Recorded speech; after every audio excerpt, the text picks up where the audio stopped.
So it'll be an interesting hour. Good morning. It is 10 o'clock straight up. Boogie with a little red Friday morning. Today, Bill Muckler and myself, Dave Globin, we got a lot of things to talk about. We'll do Bill's salute to Red Friday so everybody knows what is going on then. We'll talk about the debate. We will even talk about chapter one of Bill's book, Six Soft Targets, because I actually read it. I made notes so that I would remember because the dementia that I have is I can have a conversation with someone and an hour later, I'll remember having a conversation, but I won't remember what we talked about. But it was fascinating. But lead us through Red Friday, Bill, for those that don't know, and I'm embarrassed if there's actually anyone watching after 5 years who doesn't know. But lead us through, Bill. Hey, good morning, Dave, and good morning, everyone who's watching. I hope we got a lot of viewers on this show. It's Friday, and every Friday is Red Friday. Remember, everybody deployed Friday.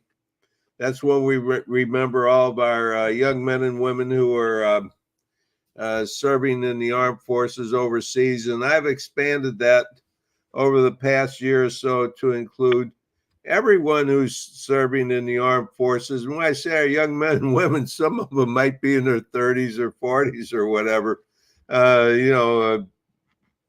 They've been serving a long time. But in any case, if they're serving here in the United States, they can be deployed in a heartbeat. It isn't like when I was in where we had to pack everything up and put it on ships and sail someplace. Today, they grab a pack and a weapon, and or maybe the weapons are there, and they just get on a plane, and within a day, they're in combat or ready to go into combat. So, anyway, I want to talk about our armed forces personnel being deployed a little bit later on, Dave. Okay. Last night, Dave, and I talked about this when we were in the green. I guess it's a green room about last night, because last night was the debate, and boy, I'm going to piss off a lot of people today. Nobody's going to like what I have to say, because you want to know my take and my analysis and my evaluation of the debate last night, and it's not going to please anybody. I mean, nobody. So that's why you have me on, because I tell these stories differently than everybody else does. I got a different take than everybody else, because I try and stay away from the BS. Last night's debate was 1, disappointing, 2, boring, 3, made no sense whatsoever. I got nothing out of it whatsoever from either one of the candidates, either one of the ones who want to become president. So now everybody that is a Biden supporter, a Marxist, they're probably not watching this show anyway. I doubt that there's that many viewers of that persuasion.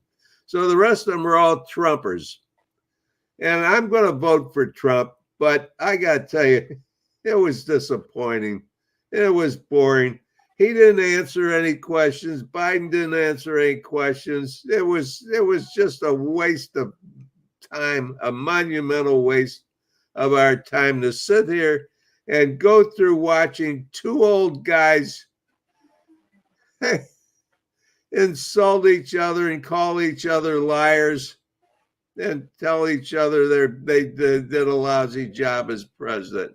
We already knew that. That wasn't breaking news. We already knew all that. So anyway, do you think at times that Trump was staring into he looked to me like he was staring into the cameras, and he was on the powder keg, and he was going to go off and set Biden straight, but he just did his best to keep from doing that, because I have to be honest with you. I watched it last night because I was looking for the theatrics. I was looking to see when they both really got into it. And even when he called Biden a liar and Biden called him a liar, it just seemed incredibly mild, like they rehearsed it. No, back to your take on it. That's interesting, and I like what you just had to say. I was not looking for theatrics, and I think a lot of people were. You remember every time I'm on this show, I tell everybody I'm not a revenge guy. I'm not a guy that's out for vengeance. I'm not a guy out to get back at the other guys. And so anyway, last night I wasn't looking for. And I guess maybe maybe I'm just really screwed up in the head on this. I was looking for two guys to articulate their vision of America for the next 4 years, because that's what I'm all about. I want to know how we're going to solve problems. Trump continually said, hey, Biden's destroying America. America's a failure. America's gone to downhill. However he said it, that's all he said.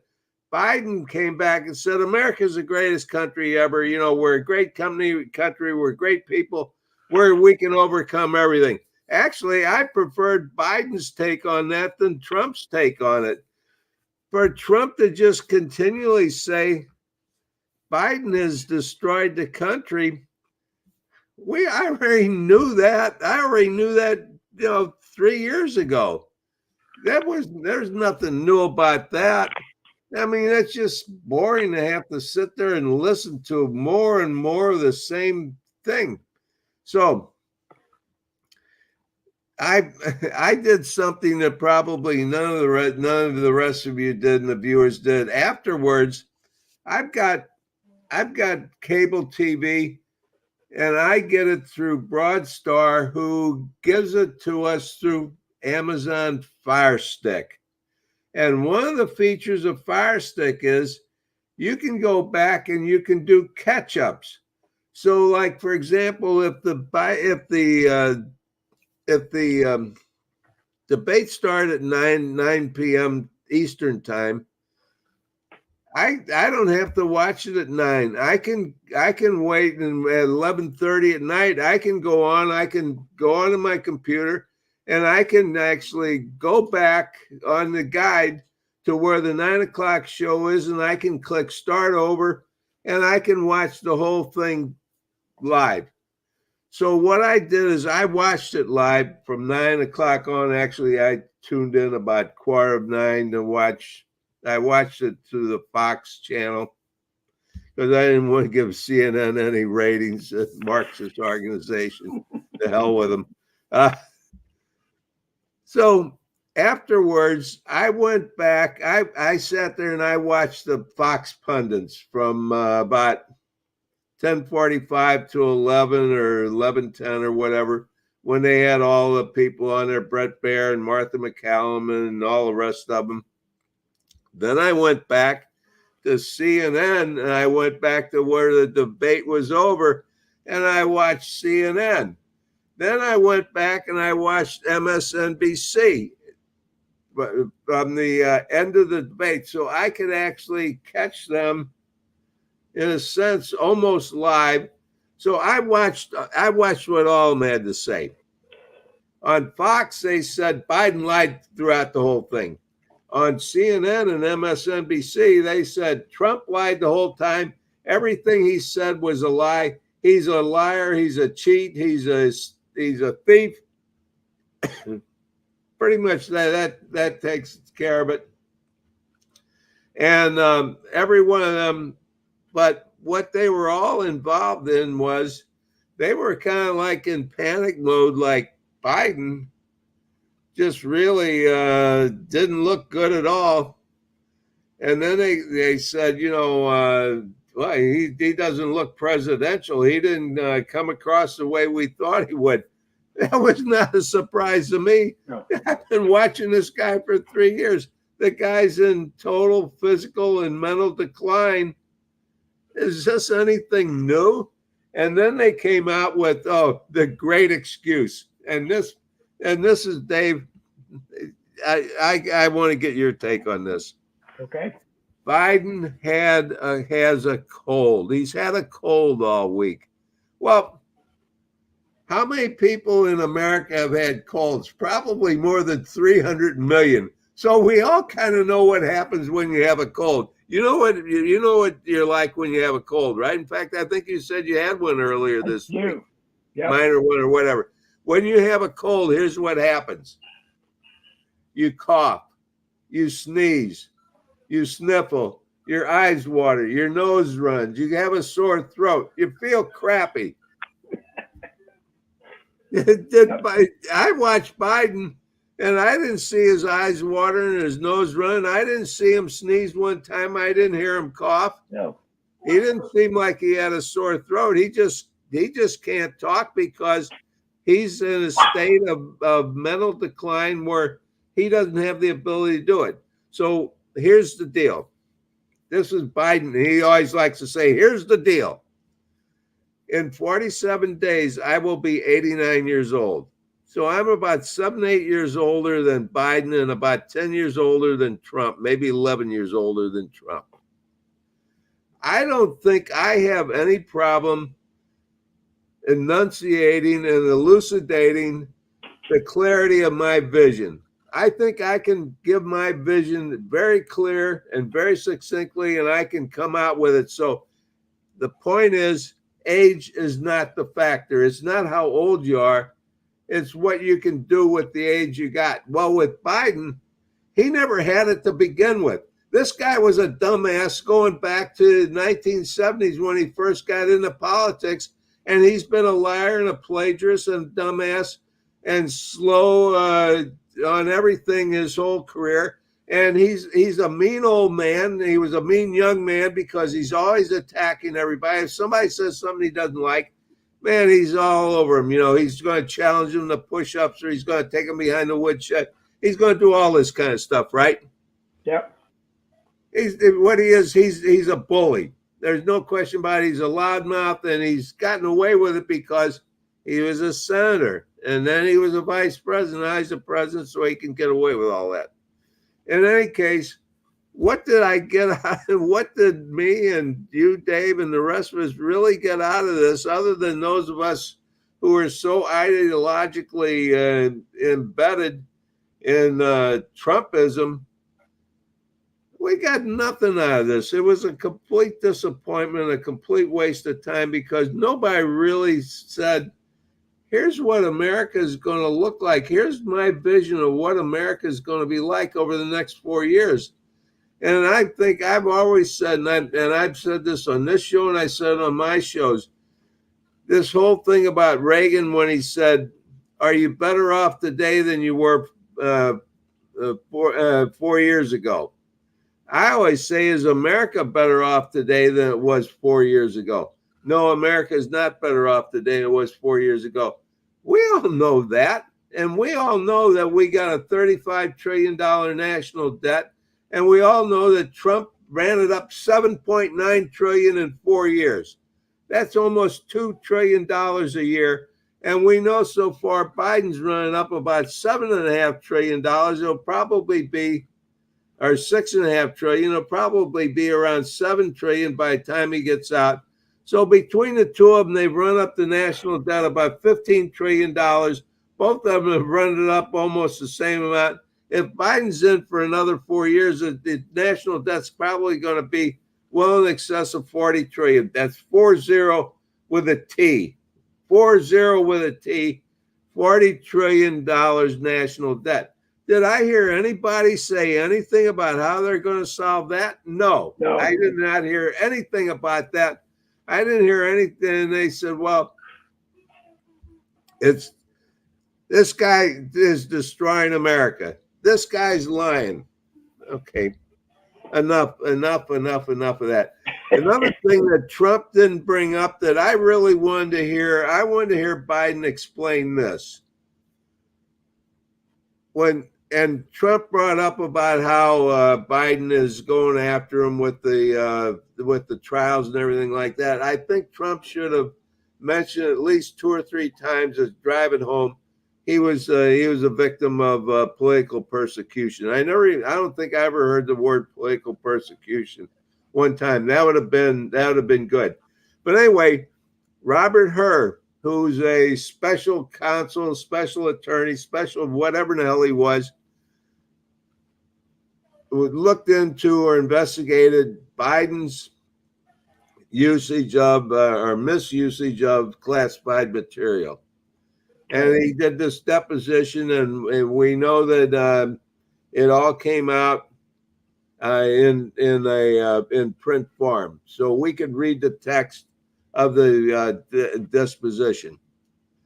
Hur then said he was not going to pursue legal action against Biden because Biden was just an old guy who couldn't stand up under a trial, and he's just an old, well-meaning old guy who made some mistakes. I'm probably paraphrasing that. What I did not hear Trump say once was, Biden, when are you going to release the transcript of your deposition that Robert Hur took? Because if I could hear him on that deposition, I would want to know is, did I hear Biden sound like he did during that trumped up, I shouldn't say trumped up, jacked up State of the Union address, or this complete failure of a debate? Him stumbling and mumbling and trying to get words out and talking so weak. So I didn't hear one word about that. Why didn't Trump ask about that? Because I would like to know if the guy that half the country is going to vote for president to run our country for the next 4 years, I'd like to know if he's got the mental acuity and if he can actually speak. Yep. We saw he couldn't do it last night. I'd like to know what he was like in private, because they keep telling us, Dave, every time they have one of these press conferences with this Corinne Jean-Pierre, oh, he's doing cartwheels behind the scenes in the Oval Office. He's doing trigonometry. I mean, this is the sharpest guy. He's run circles around every one of us. He knows more than anybody else does, et cetera, et cetera, et cetera. How comes I've never seen that guy in person? Yep. Where is this guy? So if I could hear that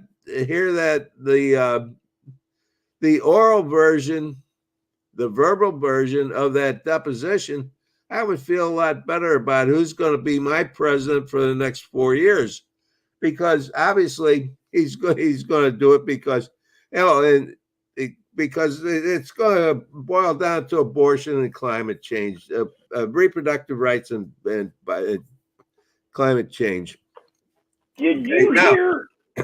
Yeah. Did you hear any of the Democrat analysts talking after that if they were going to dump Biden, this is the time to do it?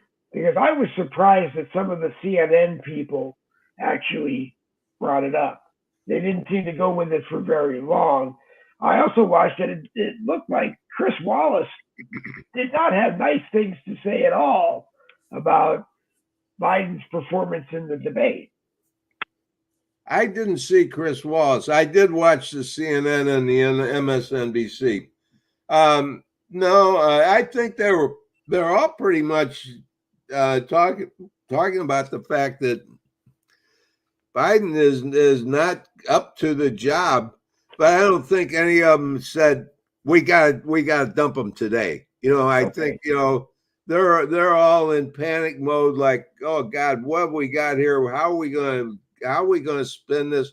How are we going to portray this to the American people? Because we all saw with our own lying eyes, this guy is a disaster. Now, let me bring up something about CNN. I am not a CNN guy. That is one of the worst organizations going. But last night, Jake Tapper and what's her name, Bash? Dana Bash. Dana Bash. I thought they were pretty good, and I thought they were pretty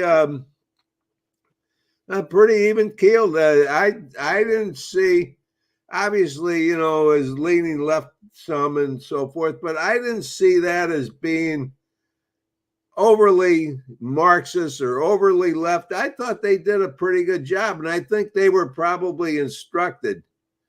You got to keep this thing pretty neutral, pretty objective, because CNN, the the life of CNN, the future of CNN is going to hang on this. And if we come across as really leftists on this, we're going to just piss off so many people that, we're going to lose all of our viewership and we're going to lose all of our advertising. So I think they were instructed to do a good job of it, and then they did.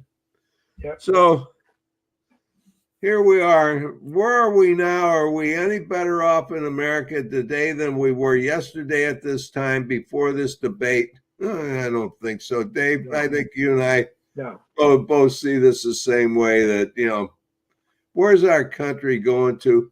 And our only, it's like in Star Wars, Obi-Wan Kenobi, you're our only hope. You're our only hope, Obi-Wan Kenobi. So we're all sitting here saying, Trump, you're our only hope. Obi-Wan Trump, you're our only hope, because we just hope that when he gets in, he's going to actually do something to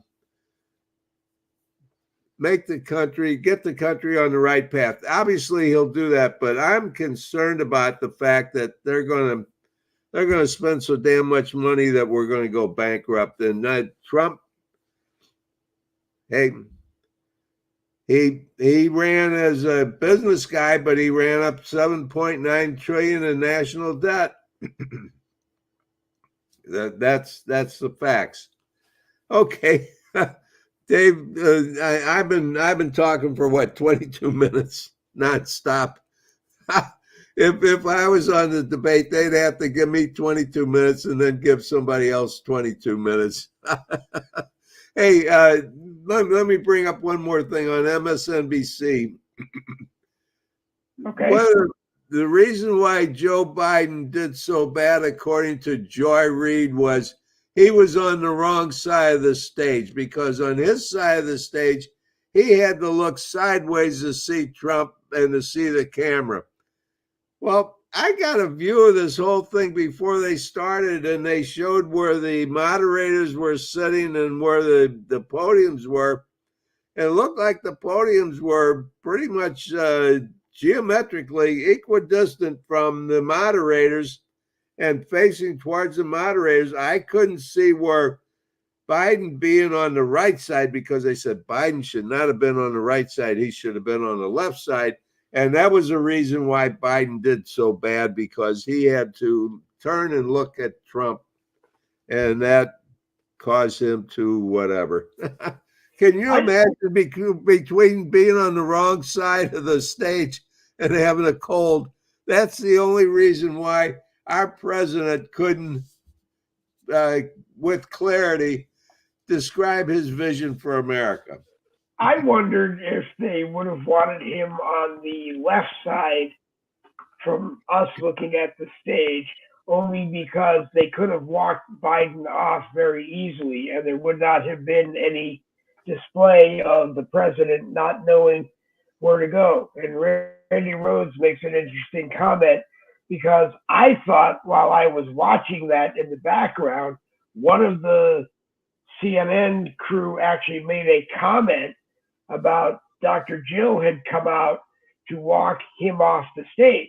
And when it was done, President Trump did what he should have done. He turned around and he walked off. I do have to say that I was looking to see if, even if it was ceremonial, President Trump made some effort when it was done to walk over and shake Biden's hand, even if it was just BS and turn around and walk away. But I do know that more than ever now, I want to see President Trump invite President Biden to any golf club of Biden's choice.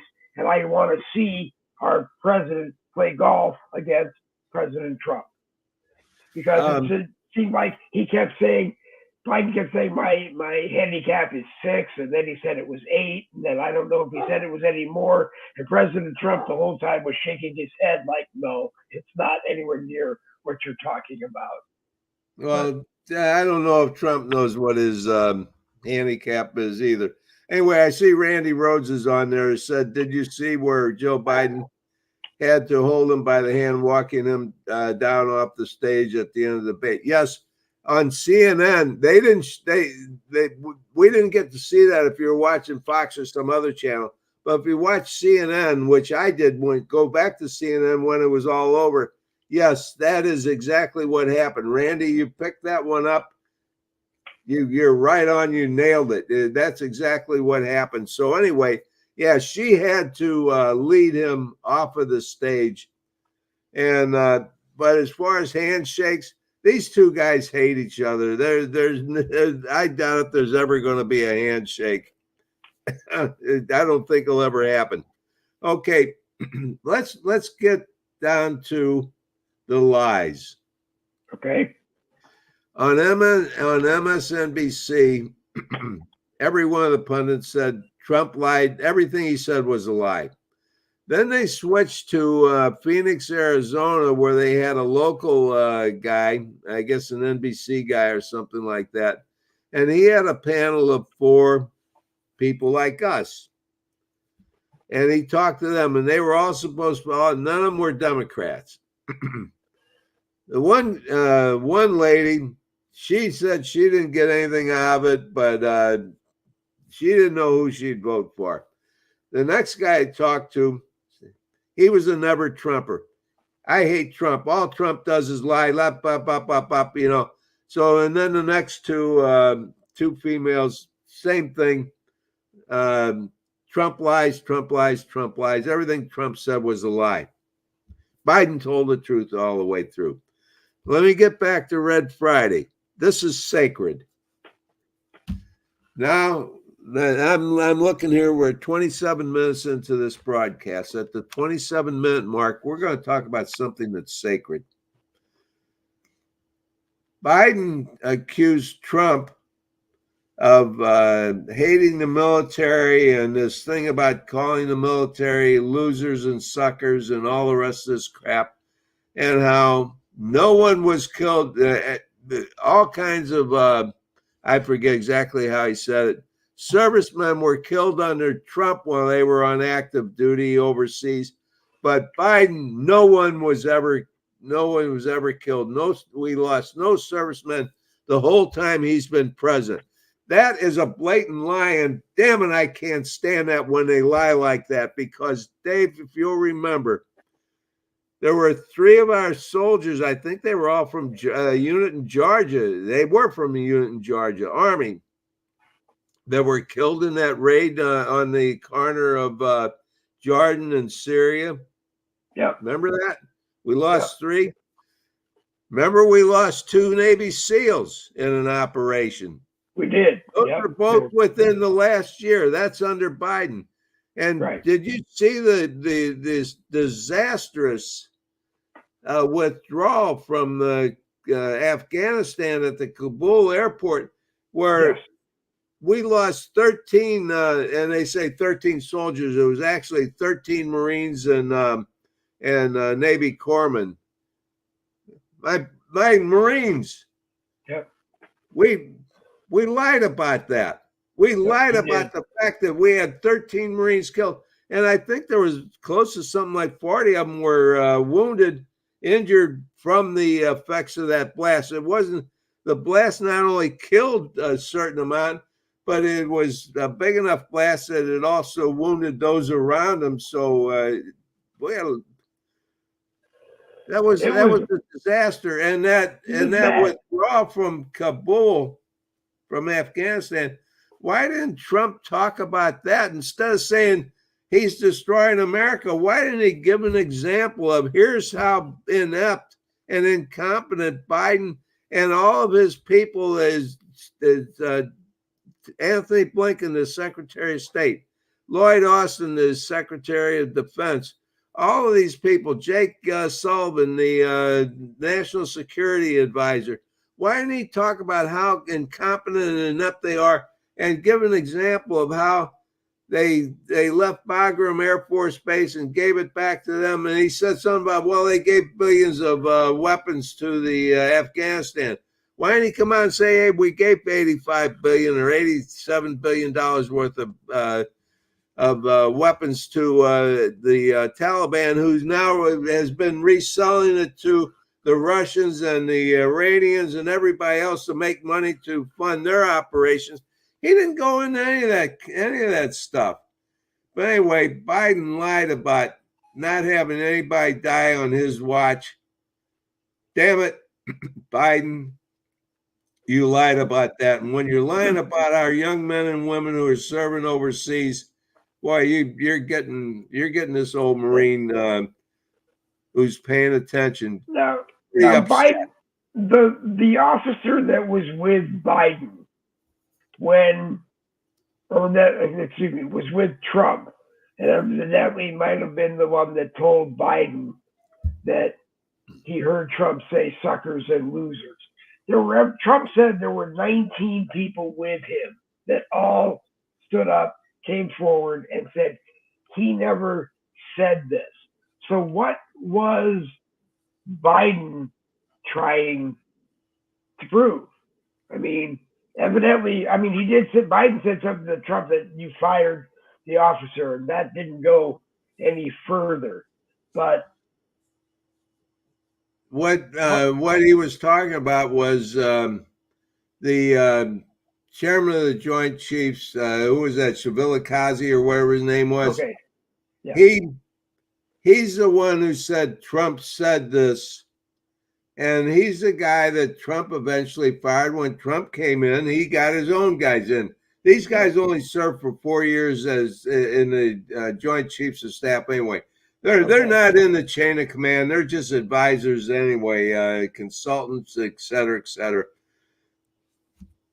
What Biden's saying is that guy told the truth. Those 19 guys you're talking about, you made that all up. That never happened. And because the guy told the truth, you fired him. Yeah. And because Biden lied last night, no one's going to vote for it. Because Biden lied last night, he's going to get half the people in America to vote for him. Yeah. Now, they didn't touch upon young people who are going to vote for the first time. Do you, while you're out and about, do you run into young people who are voting for the first time? Do you talk with them for a few minutes? Do you get a feel of where they're going? I mean, it's probably a terrible election to have to pick a candidate from based on the two candidates, unless you're a Republican and you're going to vote Trump, or you're a Democrat and you're going to vote Biden. But where are the 18ers who turned 18 or will turn 18 in time to vote in November? Do you hear anything from them? No, I haven't. And typically, what we hear from them is we saw them in the streets, protesting the Palestinian free Palestine and all that.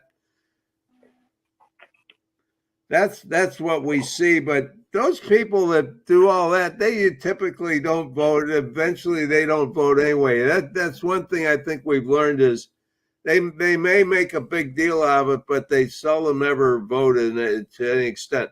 Here's another thing that Biden brought up that really was really off the mark. They're all trying to pander to the black people. God, stop pandering to black people. That's insulting. It's racist. It's bigoted. They're people. We're all just American citizens. Quit pandering to them. So what Biden says is, I gave more money than Trump did to the black colleges and for the black students. Here's what he said. Go back and watch this. He said, if they pay their student loan for 10 years, he'll forgive their debt. But what he said was, I've forgiven the debt for those who have been paying their student loans for 10 years. This is a new program I got. So anyway, does that mean that anybody that's been paying on their student loans for the last 10 years, because they're black, Biden forgave their debt? Or is he saying, I forgave their debt starting today? If you're black and you pay your student loan every month the way you're supposed to for 10 years, I've forgiven your debt. So anyway, did he get in the time portal and project himself out 10 years in the future and forgive their debt? I don't understand what this guy's talking about. It's all mumbo jumbo, but it's all pandering. It's like he's doing all this stuff for black people. Why don't you just say, here's my vision for America, and here's what I'm going to do for Americans. And if he wants to forgive everybody's debt, okay, tell us that, and then we can decide, hey, we don't think this is a good idea, we ain't going to vote for you, But just tell us what you're going to do, what your vision is, instead of just saying, I'm going to take care of the black people. Well, what the hell kind of vision is that? That's racist. I don't understand when I hear him say, I'm going to forgive your student debt, because he understands, well, maybe he doesn't understand because no one knows what's going on in his head. But does he understand as president, if he says, I'm going to forgive your student loan debt, all that means is somebody else is paying for it. You're not paying for it. Or does he not understand that that's what's going to happen? And I don't mean this derogatory toward you in any way, but play with me for a minute. We have 89-year-old Bill Muckler, a retired Marine captain, busted his rear end all his life in the Marines, went out, started a business, a consulting business, did pretty good with it. I believe it's still around, or maybe it's not, but did very well while you were around with it. Earned his retirement, his money if he gets it from the Marines, his money that he gets from Social Security, his pension from his various business activities. And then you say, Dave Glowman, you don't have to pay your student debt anymore. Bill Muckler's going to pay for it. I can't imagine saddling you or anyone else, and I hate to use the word fixed income on people, but everybody's on a fixed income these days. I don't have a few $1,000s a month that I can take from my fixed income and pay off Joe Jones' student loan. You don't. You can't pay off mine. Fortunately, I don't have any, because Ronald Reagan was governor of California, and the best thing he did for education was create the California Community College system, where, aside from a few course classes here and there, you didn't have a tuition. So, but I mean, I'm 62 years old. We have a 6-week-old granddaughter who I have no idea how much she owes to the federal government, and she's only 6 weeks old. Her older brother is 2.5 years old. I have no idea what he owes. Young parents, our son and daughter-in-law are in their late 20s, early 30s, and I mean, come on. We can't keep saddling debt on people who can't afford it. Go ahead, Bill. Dave, you nailed it. I can't say it any better, but let me expand on it just a little bit. Go ahead. Marxism is all about giving the money from one person to another person. That's what Marxism is. That's what our federal government under Biden has become. It's become a Marxist organization. Now, if you like Marxism, which, kind of includes communism, socialism, fascism, and all the rest of it, stuff is all pretty similar, kind of alike in ideology. Okay? If that's what you want, tell us that's what you want. Tell us you want some people to pay for other people. In other words, we want to reallocate your money. We want to redistribute your earnings and your wealth to people who don't have wealth. From each, what you have to each what they need. That's Marxism. And that, Yep. Dave, you just went through Marxism and just explained it all. This is a problem I have with our government, because really the Republicans are not a whole lot different than the Democrats. The Democrats are just going full bore Marxism, and the Republicans are saying, well, let's just do it kind of slow and easy so nobody really notices how we're doing this. But our economy now is not a free capitalist system anymore. And I wrote about this in my second book. And I think I explained it very well. People who read it have said, wow, you have really nailed it. You understand this. You've taught us everything. Because we're kind of like a pseudo capitalist / socialist economy now. Let me give you an example. Social Security. People are taxed Social Security. We're taxed. We all have to pay Social Security. And what that is we're paying in so other people can get the benefits of it. They say, well, you're going to get the benefits of it too. Well, I'm not getting near the amount out that what I paid in. We are giving free money on welfare and food stamps. It's SNAP now. I know. Don't correct me on this shit. I've written articles on this going back 10 years or so. It's food stamps. All is food stamps. Section 8 housing, all of this stuff they're doing. Corporate welfare. The corporate welfare is astounding. Why are we doing this? Because we've become a socialist country where we're saying we're going to take the money from the taxpayers. This is exactly what you were saying, Dave. We're going to take Dave's money and Bill's money in their taxes, and we're going to give it to somebody else. I don't mind giving my money when I go to church on every week. I donate every week. I give to some charities. I help some people out occasionally. But that's me making the decision with my money. Right. The government is saying we're going to take Dave's money and Bill's money and all of our viewers' money. We're going to take your money. We're going to tax it, and then we're going to give it to somebody else. I can't go along with that. I'm against that.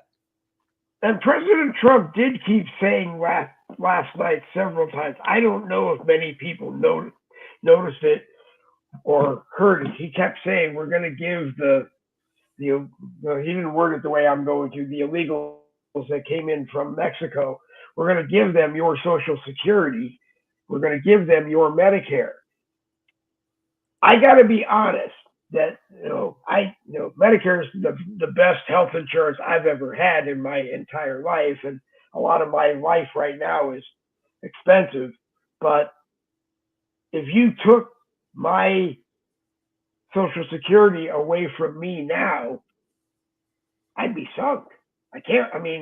Literally, I can't work other than, doing some things that I do. So, no, and I'm not willing to give to people who didn't earn it. I wish I could help. You said that you do. I wish I could help, but I don't know. I don't know what the answer is. I do know that the answer is to stop letting all of these, I'll even use Nancy Pelosi's nice word, undocumented people in, because they don't belong here. On the DACA kids that came here, decades ago with their families who snuck in, I don't know, and I get into trouble when I say that, because anybody could come back and say that when you lived in Massachusetts and they found Ivan the Terrible living in his 80s in Norwood, Massachusetts, you were the first one who said he really should go back to Germany and stand trial. But He's 88 years old. He's going to die in a few years. And unfortunately, that's what they did. They sent him back to Germany. They put him in prison until he died, which was, I think, just a terrible thing to do. But that's a side tangent that we can argue later. The DACA kids that didn't have any say and came in with their adult parents, maybe we have to do something for them. I don't know. Because then Biden tried to nail Trump on, you're going to do the biggest deportation in the history of deportations. It's going to be huge. And I don't even know if I believe President Trump that he can pull it off. What do you think? Do we just close the border, First of all, deal with everybody who's here, send out the people that shouldn't be here, and embrace the people that are left over? What do you think? well, when I was doing my show every morning, I did one show where I talked about the invaders came across in caravans, and my proposal was get them in caravans and march them south back through Mexico and on south as far as they can go, as long as they're out of our country. I don't think anybody in our country who's broken the law by coming across illegally should remain in our country. Okay. Now, let me talk about Trump when he's talking about let me clear this up about Social Security. Go ahead. Yeah. We are not giving Social Security payments to illegal invaders. They're just getting money out of the general fund, because the Social Security money is not in a lockbox. It's not in a separate fund. It all goes into the general fund, the general funds of America, because that's what they decided to do years ago. So they would not be accountable for all the money that they're spending, that they're not taxing us on. In other words, what I'm saying is, we pay money into Social Security. It's a tax. It goes into the general fund. Okay. We get so many dollars in the general fund. They spend that money plus more money. Well, the reason they can spend more money is because they've got this Social Security money coming in to help augment that. So what they're doing is they're stealing our money from us. Our government is stealing our Social Security money. But to say we're giving the Social Security and Medicare to the illegals, to the invaders, that's not true.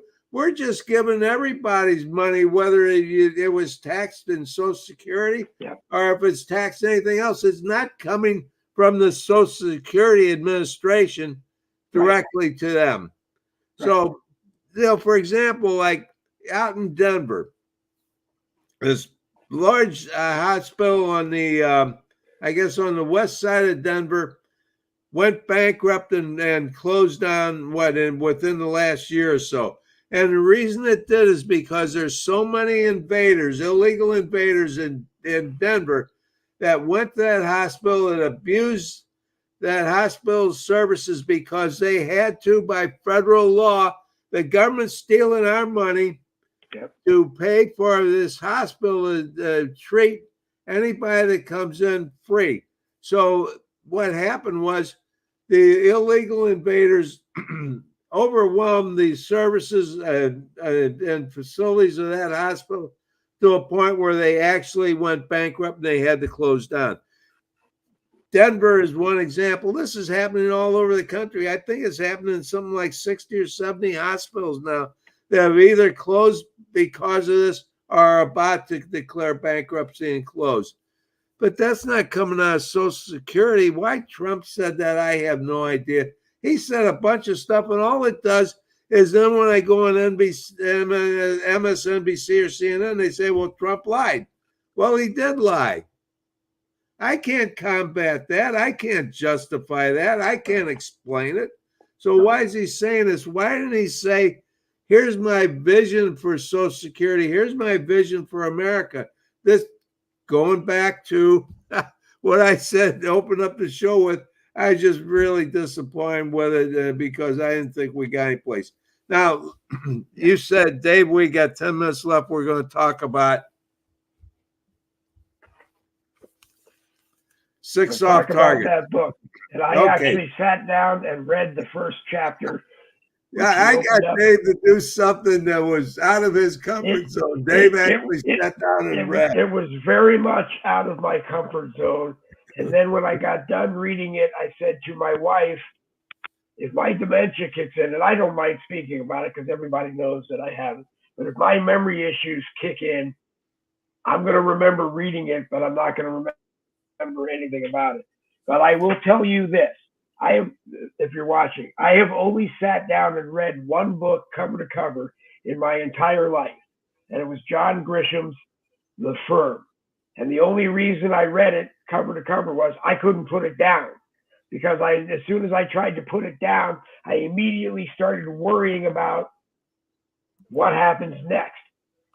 And if Bill's Six Soft Targets is that easy of a read, 300 pages, you're going to want to sit down and read it. You are definitely going to want to sit down and read it. And then you're going to want to write Bill and keep writing Bill and keep writing Bill until I believe it's going to be called Aftermath comes out. I'm writing Aftermath every day. Well, I read the first chapter of Six Soft Targets, and I'm already looking forward to Aftermath. Okay. I haven't even finished the book yet. Okay, let's talk about Six Soft Targets. The premise of it is that illegal invaders who are terrorists, known terrorists, come across our southern border. Some of them actually come in through the Atlantic or Pacific on boats. And I explain how there's 6 targets, and each target is targeted by a team of 6 jihadis. So there's actually 36 of them that have to come across the country. Now, not all 36 come across our borders. Some of them are in sleeper cells. So I explain how all this works, because this is all is fiction, but it's all based on fact, because there are Islamic fanatic radical terrorist cells here in America, and we do have terrorists coming across our borders. Now, last night, Trump alluded to that, and he didn't follow up on it. He did a poor job on it. And Biden said the ICE and the border system, whether they're called all the people who are involved in the border, immigration and customs enforcement. Yeah, ICE and the border patrol and everything. They're all supporting me. Well, no, they're not. I've never seen one of them that supported Biden. They're all for Trump. Right. Biden said there's no terrorists coming across our borders. Mayorkas, who's another complete waste, said that there's no invaders coming across our border. I've got statistics in my books going back 10 years that show that we've got invaders that are terrorists from terrorist countries or known terrorists coming across our country. Now, I'm going to tell you, here's something I'm going to give you, because my book is all about these terrorists come across, they form cells, and then they go out and they attack these targets that we don't really defend very well. We don't fortify them very well. That's why they're soft targets, and there's 6 of them as an example. But anyway, let me give you this. A new report by the U.S. Department of Homeland Security, that's Mayorkas's department, identified more than 400, that's 400, more than 400 migrants from Central Asia and elsewhere as subjects of concern, as they were brought to the United States through an ISIS affiliated human smuggling network. 3 U.S. officials confirmed to NBC News on Tuesday, June 25th. That was just this past Tuesday, three days ago. If NBC is saying this, you know that they hate America. They hate, they're Marxists. They'll do anything to make Trump look bad. They'll do anything to make America look bad, Republicans look bad. And they're talking about, even NBC is admitting this. Okay, continuing on. More than 150 of the migrants were arrested. However, the whereabouts of more than 50 others are unknown as Immigration and Customs Enforcement, that's ICE, seeks to arrest them on immigration charges. So that's the whole thing. I just had 30 of them coming across. They're talking about 50 of them that we have no idea where they are or what they're doing. This is something last night that Biden lied about and Trump did not explain properly. Should have made a big point about this and should have given his vision of how we're going to stop these terrorists from coming across the country. He didn't do that. He failed on that. And that was disappointing to me. But anyways, wasn't the old policy that it didn't matter how you got to Mexico and got to our southern border, but you couldn't leave Mexico, I guess, until you contacted the United States and said you wanted to come here, and they told you where and when to come. It was remain in Mexico. Now it's catch and release into the United States. Or, they're even flying them directly into cities like Chicago and Denver and New York or wherever that they're sending them to. Anyway, the whole idea of the book then is to tell us a story of how illegal terrorists, the illegal invader terrorists, can come across our country and commit assaults and attacks on America that would be equal to a 9/11 attack, but 6 of them. And that's why you got to read the book to find out when and where and how it's all going to happen.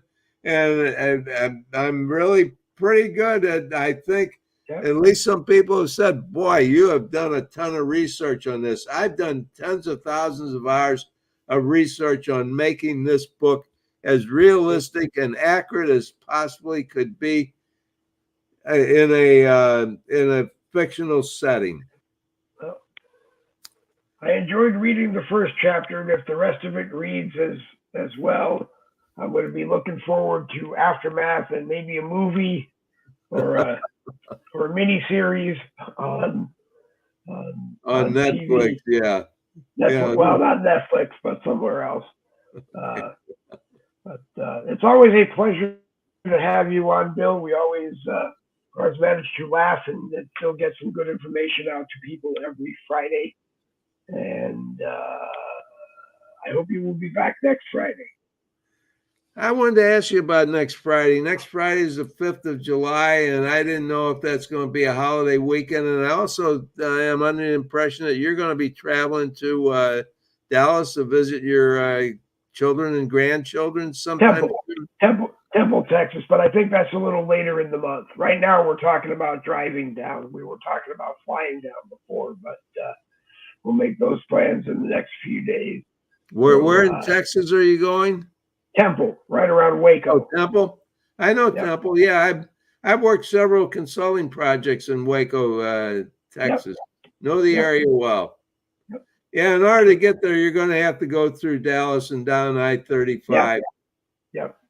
The only thing I've heard from people, Nikki Young, who lives in Louisiana, has said that if you don't like driving on bridges, you don't want to drive, because the only way to do it is to go through very high off-the-wall bridges in Louisiana. And where I'm not driving, my wife has to do all of the driving on this trip. But she evidently showed me yesterday that it can be done in 15 hours, which is not too bad. So we may. I was thinking about going west, and actually, I have to remember you're really kind of coming out of the Jacksonville, Florida area, so you're going to be on Interstate 10, going west on I-10, which that's a great drive, and going through Louisiana. That's no problem whatsoever. That's a piece of cake. I-10 is easy. It's just straight. It's almost kind of boring because there's hardly anything to it.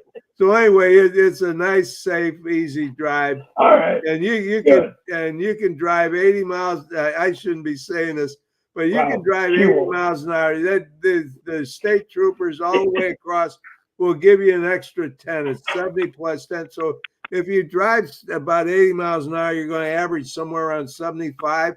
Boy, you can make up a lot of ground in a hurry, Yeah. you know. So Yeah. so that's a good thing. And you know, and there's enough places to stop and everything. And then Yeah. when you get to into Texas, Yeah. uh, We haven't pardon me, north on I-35, Yeah. and you're there. So that's a nice. We haven't set the dates for that yet, so Yeah. I'm not. So anyway, you sure. asked about next Friday. I didn't know if I wanted to, if I was going to be what I was going to be doing over the weekend. I did Take think the about weekend it off? though before the show started. If you want to, I will do an abbreviated 4th of July show with you, where I will explain how our forefathers declared independence from King George, and they did not declare dependence on the government. Okay. Does that make sense? It does make sense. You tell me how much time you need, and we'll allocate that. And give me 20 or 30 minutes or whatever. All right, I'll keep in touch with you during the week, and that sounds like a good way for people to start the weekend. All right, Bill, it's always a pleasure. Everybody go to the Bill Markler Facebook profile and buy 6 Soft Targets, the novel from Bill Markler. Message Bill that you want it, and he'll respond to you with the information what you need to do to secure yourself a copy, and I'm sure you will enjoy get a signed copy from the office. Get a signed copy. Hey, some people think they may be valuable in the years to come. I hope so. Get a signed copy. I don't know if you can see that. It says, Dave, hope you enjoy the read. And I did very much enjoy the read. And if I read it a chapter at a time, I will probably I'll probably be 89 years old when I finish it. No, I'm gonna finish it. Hey, a chapter a day, 45 chapters or 48 chapters. You have it done by the end of July. By the end of July. All right. Well, that's a challenge. Or by my birthday on August 13th at the latest. Everybody, thanks a lot for watching. I hope I didn't hurt your feelings about telling you that I was very disappointed in both of the participants last night. But that's just me, and I think, you know, we all have to acknowledge the fact that we have freedom of speech, and I speak my mind probably more than I should. Well, that's why we're here. That's why you're here. We want you to speak your mind every Friday, Bill. Okay. All right. Have a great weekend, Bill. We will see you next week, and we'll go from there. All right. Bill Markler, who used to do the Bill Markler Show Monday through Friday at 11 a.m. And then on Fridays, we used to have him on during our Boogie with the Bull Friday to promote what he was going to do on his show. Now he comes on and tells us what he is thinking. And it's important. I figured he was going to come on and be exactly like everybody else who either watched today or like me, and figured that we did not get much of anything out of the debate.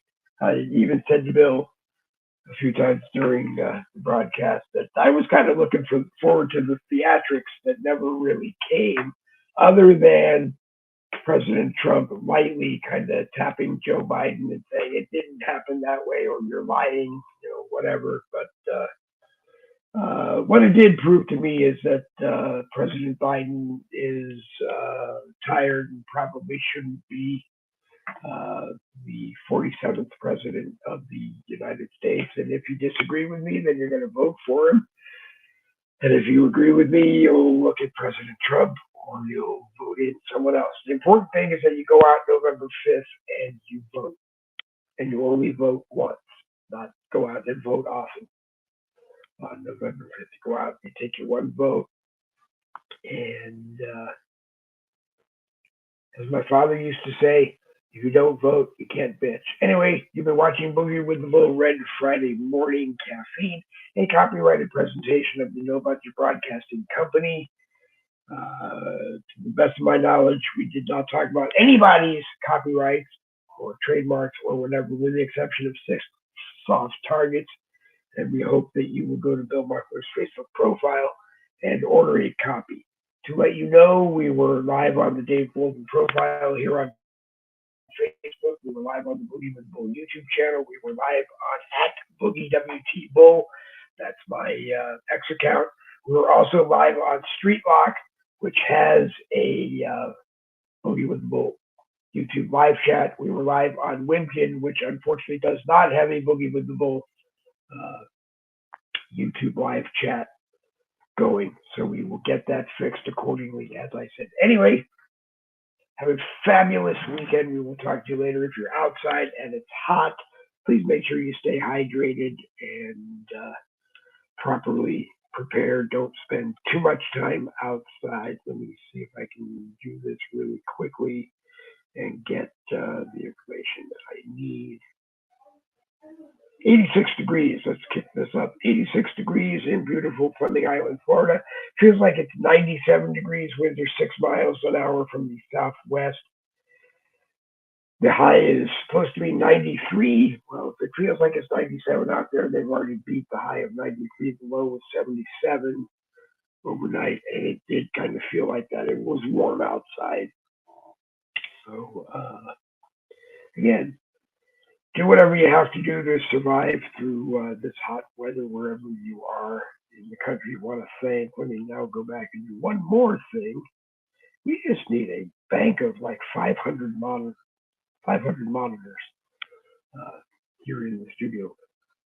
19 chairs with 40 people watching. And I want to thank all 40 people of you for watching. As Bill said, we'll be back next Friday, probably a half hour with Bill. So maybe a short broadcast Friday, July 5th.